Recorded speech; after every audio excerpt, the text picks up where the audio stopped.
Good afternoon, Bob. Trade Genius, 13th of March, and we're getting a sell-off that I mentioned yesterday that we should see. And let me zoom in a little bit here.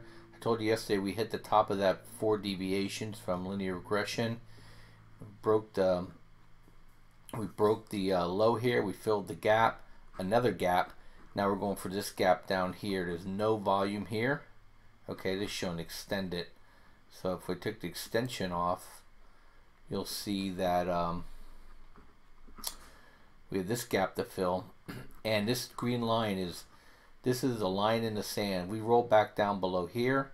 This is a failed breakout of the triangle, and we should continue to fall right back into brings 257 back into play. I mean, there's a lot of places to go beforehand, so just bear in mind that if this thing breaks, it's a rejection, okay? And the market does not look very happy right now. And then to double it, gold and silver are up. So we've been playing this pretty well. So, you know, we've been long silver and silver miners, and they're holding up nicely. And we are short with SPY. So AG moved up again today, and food's up again today, and GDX is down a little bit today, but above where we bought it at 21.50. I decided not to sell it because I saw the strength in gold and silver, and I think the market is correctly identifying the fact that the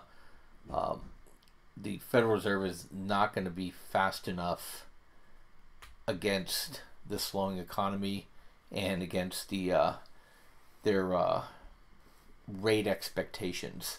And so people are correctly saying they're going to stay soft. And so I think it's going to give a bid to gold and silver and the miners. So they can't tighten or they'll crash the market at this point. And if they loosen, gold and silver and the miners go up. So, and right now they got worst of possible worlds. Gold and silver and the miners are going up.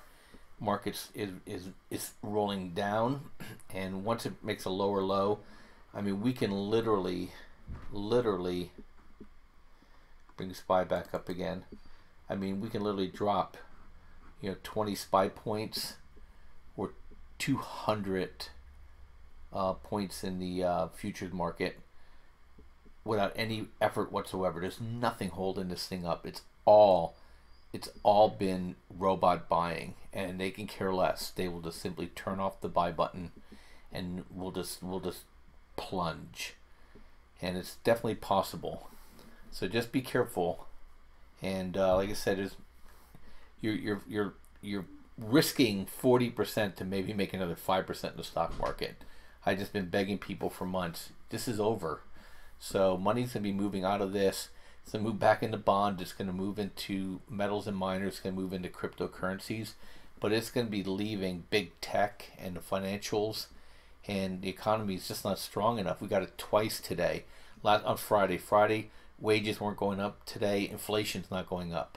And the worst thing bankers can have is for their collateral to lose value, because debt is forever. Asset values are ephemeral.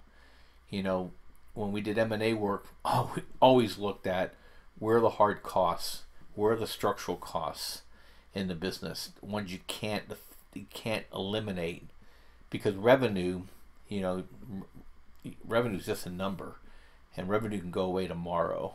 So you have to always look at your worst case scenarios, and debt is hard, and you know, revenue and economic growth are ephemeral. So just FYI on that.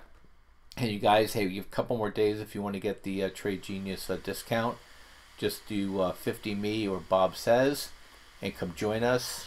Things are going to be rocking and rolling here. Volatility up. We're just having some great day trading here. We're doing some great swing trading. Once gold and silver start going and cryptos, it is going to be a feast. And join us and make money with us. Thanks for listening. Bye-bye.